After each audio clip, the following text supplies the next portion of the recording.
In 2018, we bought a tiny house in France. After holidaying in France for a number of years, we found a tiny house in the southwest Lot region. We approached the owner of the uninhabited derelict property who was cutting the grass and gave him our email address in the hope that one day he might sell the property. 1 year later, in 2018, he emailed us and we negotiated a price for the property. The house needed lots of work, with the barn and the house roof needing the most work. We had to pull the barn roof down. Inside was well protected by silver insulation, but the roof was leaking badly. Upstairs was in a terrible way. It was a real mess. We needed to begin to do some work the following years, leading up to our 3-month break from work in 2022. We painted shutters and lined the ceiling in the hope that it would preserve it. The house sits in a third of an acre of land, with a small house, barn, composting toilet, its own drive, various fruit trees and a small track leading up to it. It's completely secluded, quiet, and has almost zero light pollution at night. We stayed in our 5-metre bell tent for 3 solid months while we worked on the house. We began buying materials. We had to install the solar so we had electricity. We bought this from England, all the equipment, 2 solar panels, inverter and controller for less than £1,000. Here's the composting toilet. We tried to make the house look as homely as possible before the work began. Work began after 3 weeks and the roof was a priority. My wife's family are in the trade, so we paid for them to come over to France. We wanted to reuse as many of the old traditional tiles as possible, and we found that the old oak beams were still very solid, mostly at the front of the house, so we began to take off the back.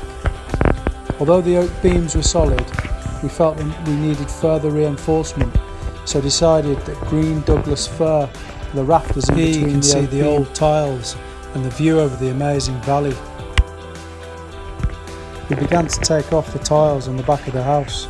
We had to use NHL 3.5 and 5 line mortar to muck in any holes in the stonework. There was a lot of holes in the stonework, trust me. Temperatures started to reach the low 40s. It was a bit alarming at times, it was so hot.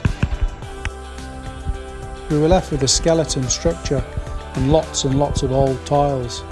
Costs were rising, well beyond our budget. Material prices in France had tripled since 2021, which we hadn't accounted for. As well as working during the day, we were cooking lunch and supper for our amazing guests who were working so hard for us. We couldn't believe the progress that we were making. We were only about a week and a half in. We'd stripped the roof and we were ready to start putting tiles back on once we got the battens. As you can see, the roof space, although it's only 1 room, was easily enough for 2 rooms. Luckily, we could reuse most of the old tiles. They cost a lot of money nowadays, and we used a lot of NHL 5 to muck in a lot of the stonework.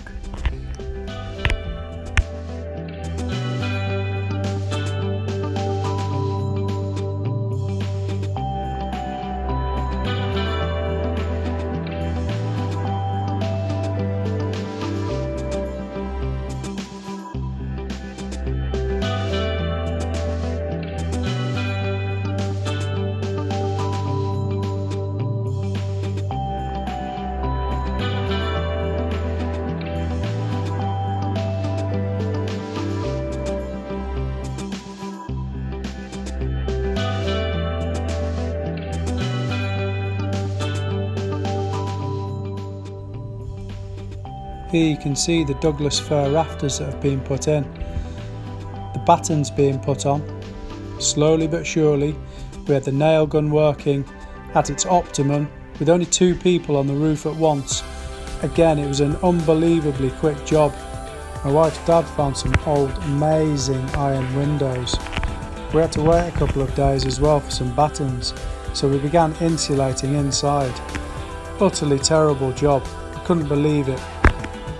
We went back to the timber yard in the hope of finding some seasoned oak. We found some unbelievable pieces at a good price, so decided to buy it.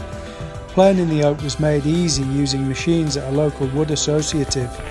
They were fantastic and let us use any machinery we needed. The stairs were up amazingly quickly. We couldn't believe it. They were small but perfectly formed. Insulation and plasterboard was being put in, whilst the back of the roof was being finished off, with the windows looking really nice from the inside and the out. The plasterboarding and the insulation actually was the most difficult job. And the battening was being done with only 2 people at a time. Things were slowing up a little bit. Things had to be a little bit more accurate on the front of the house too, where one person could only get up. With limited days left and a little bit of rain coming in now and again each day, time was at the optimum. We had to get the windows in and the roof finished, otherwise weather would stop it. Luckily the weather held up and we managed to crack on and get finished. Unbelievable timing with 1 day to go. With all the workers gone and the roof now watertight, we decided to make the inside a little bit more livable.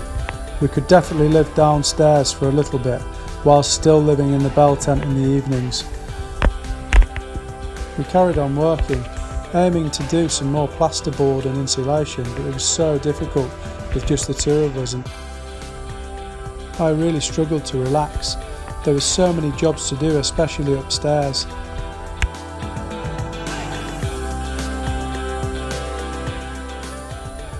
We were having breakfast downstairs, whilst I did a bit of pointing, which I was a total novice at, but managed to get to grips with.